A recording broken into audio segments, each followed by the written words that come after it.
Hey everybody. Okay, so we've had a lot of requests for videos on how to deal with relationships, which is something we talk about a lot in this house.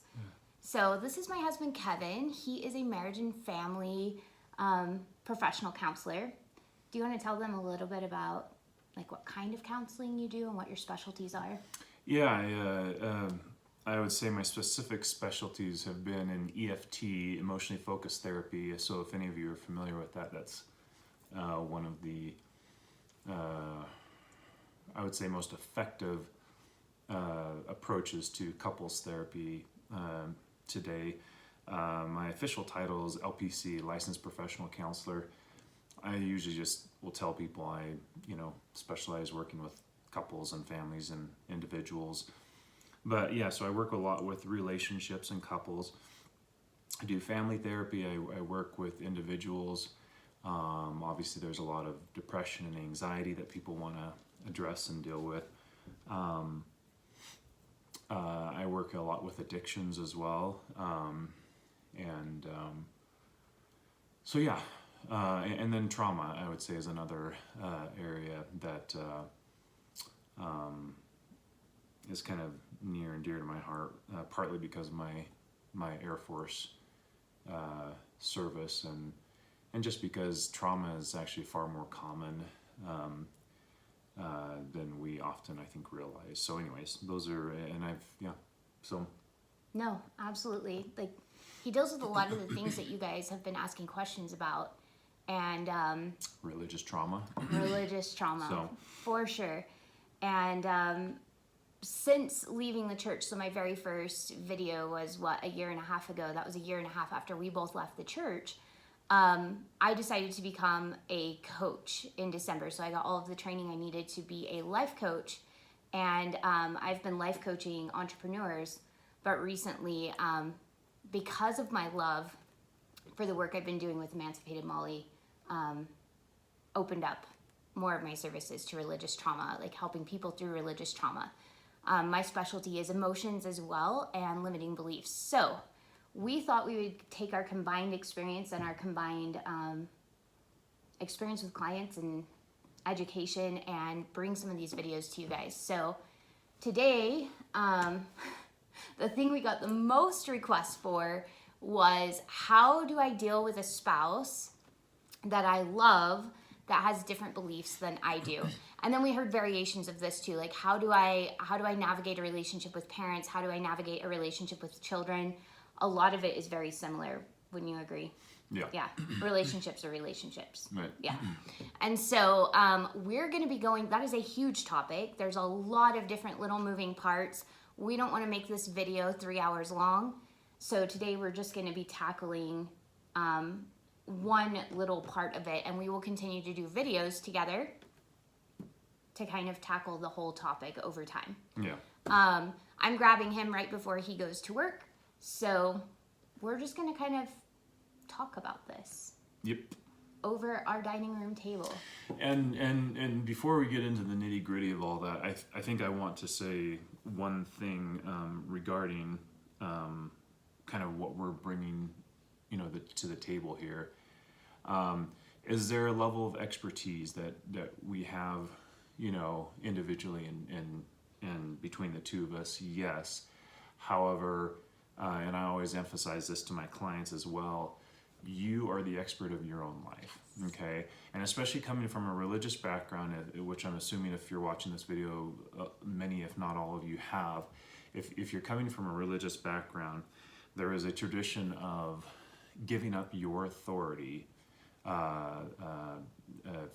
for the advice or guidance of other people. For experts. Yeah. And in a religious setting, that is going to be your pastor, bishop, Priest. prophet, priest, whoever. When you said prophet and priest, I almost said prophet, priest, and king in my head. Yeah, I know, right? But whoever that is, and even in a non-religious setting, we still defer to people in authority. It could be our parents, that could be our grandparents, it could be a lot of people who we just kind of not by nature, but we have been trained to defer to basically I call it giving up our authority. Okay. And so one of the big lines that I've really latched to since leaving the church is reclaiming my authority and trying to recognize when I do that, which means, you know, hero worship and idolizing and you know, putting people up on an unhealthy level in our lives. What we have to remember at the end of the day is you know, whether or not God exists, that's up for you to decide. However, if God exists, we really don't have a lot of evidence to prove that. And if that's true, then any person who claims to speak for God, we have to take everything that they say with a grain of salt, because they are exercising power over people who think and believe that they are speaking for God. So we have to be really careful about that, because what we're coming here to share with you is our experience, our knowledge, our expertise.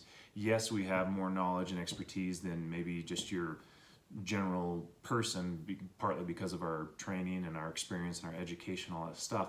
But at the end of the day, please don't put us up on a pedestal. Please don't put anyone up on a pedestal, for that matter. Every relationship has its struggles, its difficulties, and its flaws, if you will. Because there's humans in a relationship, and Yeah. humans, we're not perfect. We're a beautiful mess, is what I like to say. You know, when it comes to being human, and that's part of what we're going to get into when it comes to, you know, relationships with people, because there's a lot of baggage that we have to shed, old tapes and beliefs and things that have been passed down to us, you know, from well-meaning people. So, yeah. anything you'd add to that? No, I like how you said that we're not the authority, because that's probably one of the biggest things about a faith transition is reclaiming your ability to choose what's right for you. And that's going to be the biggest thing, is using your emotional, like the feedback from your emotions, the feedback from your knowing, the feedback from your intuition to do what's right for you. Because the personalities in your relationships will be different than Kevin and mine. So we'll teach you what we know, and then you can apply it how feels best to your relationship. So the first thing we wanted to talk about is that humans, because we are a beautiful mess, like you said,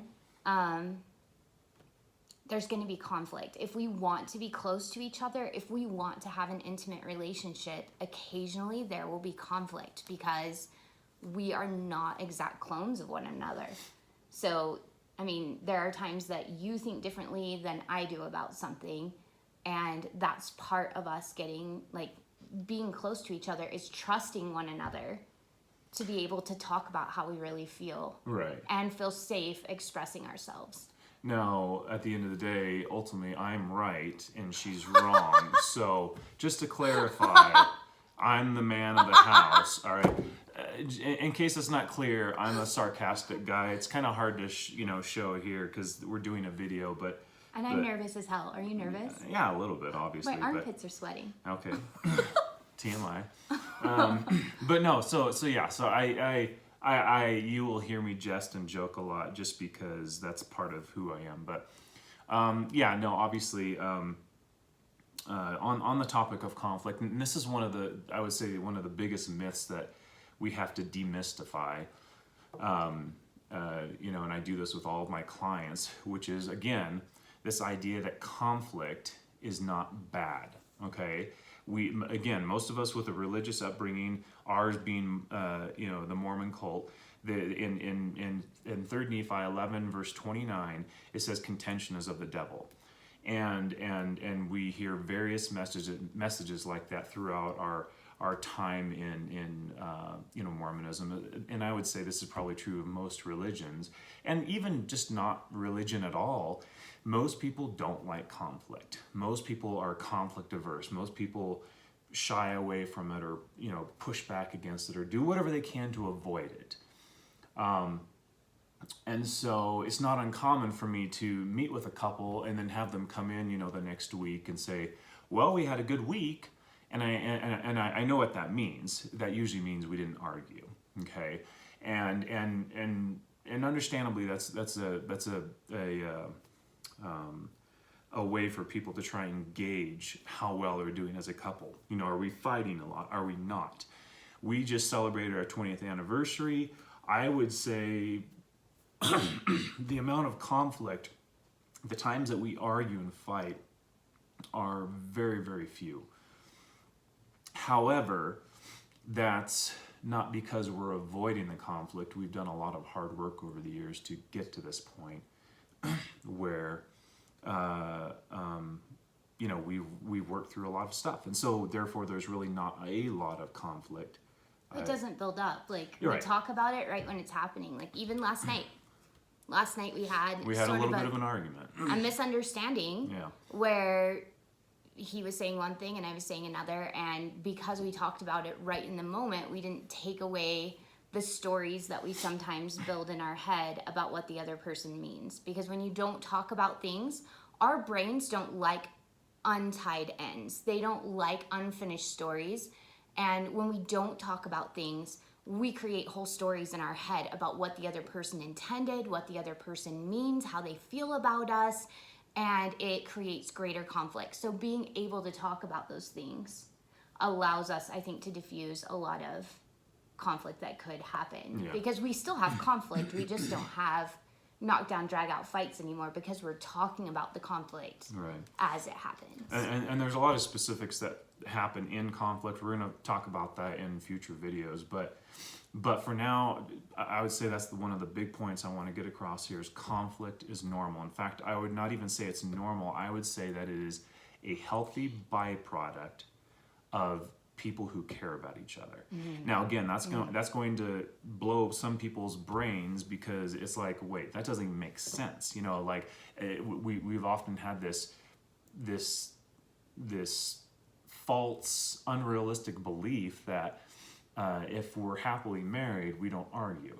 And that's, again, I think a lot of that is perpetuated by, you know, our society, cultural beliefs and backgrounds. TV. And, yeah. You've got the like 1950s Leave Right. It to Beaver Right. type June Cleaver family. Sure. Yeah. And so I cannot emphasize that enough. Okay, so it's the way I explain it to people is the way I put it is the level that you care about somebody, you're going to have emotional reactions proportional to that. Okay, so the opposite, you know, so if I care about you just a little bit down here, then you're not going to see a lot of emotional reaction from me. If I care about you a lot, then you're going to see a lot of emotional reaction, or at least a larger emotional investment in this relationship. So, for example, this is my wife. She's not just anybody in my life, right? So if I'm walking down the street and some random stranger says, "Hey, you're stupid, you're ugly," most of us are just kind of shrug our shoulders and go, "Okay, buddy, you have a good day," you know, and we're going to keep on walking. We're not going to lose any sleep over that night. But if I come home and she says, "You're stupid, I hate you," now that's going to carry a lot more weight, and therefore it's going to you know hurt in a much deeper hurtful way. Yeah. I don't know how else to put it. Because you care about my opinion. Right. My opinion matters to you. You live with me every day. You love me. You want me to think highly of you. Right. And so this is also why it hurts so much when parents maybe say hurtful things when we leave a religion, or Right. when children do, or when a spouse does, is because, you know, Joe Schmo on the street who, you know, says something about your religious affiliation, it doesn't matter what they think about your salvation or whether you're going to hell or not. It doesn't matter whether they think you're a good or a bad person, but it matters a hell of a lot whenever it's your spouse, whenever it's your mom or dad, whenever it's your siblings, whenever it's your own kids. That matters a lot because those relationships matter a lot. Right. Yeah. Right. So yeah. So that's just something I want, you know, all of us to keep in mind, is that is very normal. That doesn't mean it has to be enjoyable. It doesn't mean you have to go, "Oh, this is awesome, we're fighting," you know, and we're saying, doing really mean and hurtful things to each other. We're not trying to justify or condone any of that, but we're just trying to normalize the fact that conflict is normal. Conflict is again, it's a healthy byproduct of a loving relationship. In other words, if I love you then I need to anticipate and expect that we're going to have conflict, and that is evidence of the fact that we love and care about each other. And of course, now being able to work through that conflict, being able to resolve the conflict, that's a whole nother story. And that's where things get a little bit more tricky and harder for most of us. Well, and I think something I wanted to bring up too is that I think a lot of times when we think about conflict, we're thinking about the really violent eruptions of, angry, like really hurtful, ugly words. We're thinking about, getting physical, maybe even violent. We're thinking about like those things. Conflict can just be disagreement. So unhealthy conflict, like there is like conflict can be expressed in unhealthy ways, I think. Definitely. Really hurtful ways that don't go away, or conflict can be expressed in ways that are constructive, that actually make you closer, that make your relationship more trusting, more safe, that bind you closer together. And so that's what we want to talk about, is how can we take that conflict that you're feeling, because the conflict is normal, how can we take that and help it be a constructive part of your relationships and help you get closer to the people you love, help them get closer to you, help everyone feel safer to be authentic, to be themselves, to feel seen and heard, to feel like they belong exactly as they are in the relationship. And so I think a lot of times people shy away from conflict because they're imagining it has to be this big, ugly, violent eruption, when in fact, if you're dealing with conflict when it's smaller, like we were talking about earlier, a lot of times that big, ugly eruption doesn't happen. Is there anything else you want to add to that? You looked like you had something you wanted to say. So, yeah. all right. So, well, and I know just in the interest of time, you're probably wanting to keep these Pretty short, relatively short. yeah. So I'm thinking maybe we'll kind of stop there for now. We'll probably make another video here in the next day or two, because I want to keep this line of thought moving forward. But I think that's a good place to start. That we are going to share from our heart. We're going to invite you into our lives a little bit more. But please don't again, put us up on a pedestal, or, I mean, we'd appreciate you not tearing us down either, but I mean, if you feel like you need to do that, then knock yourself out. So, Yeah.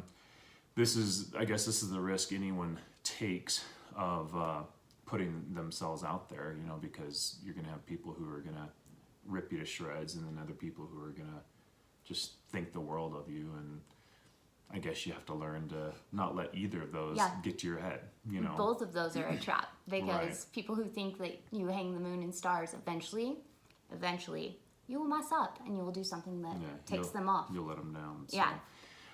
But yeah, and then of course that other piece of the conflict, right?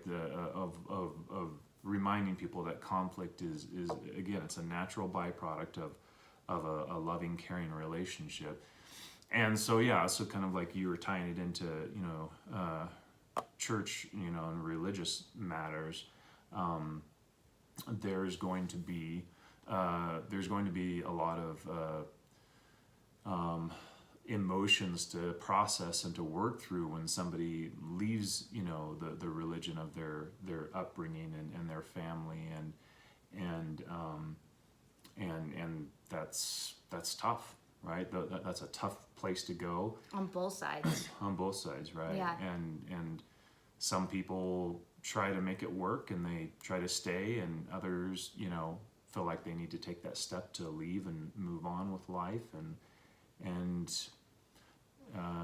it's not about right and wrong in those situations. It's about learning to love and empathize and be with people.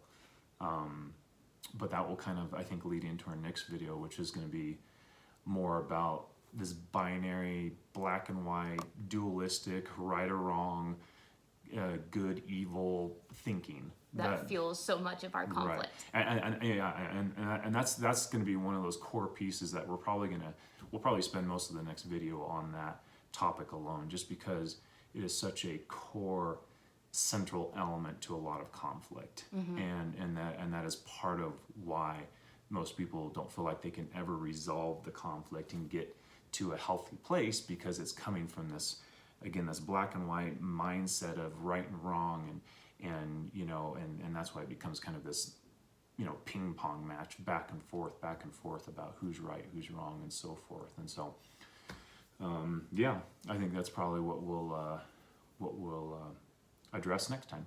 Yep, I love it. So, Thank you. all right. I love having talks with you. Yep, All right. we'll see you soon.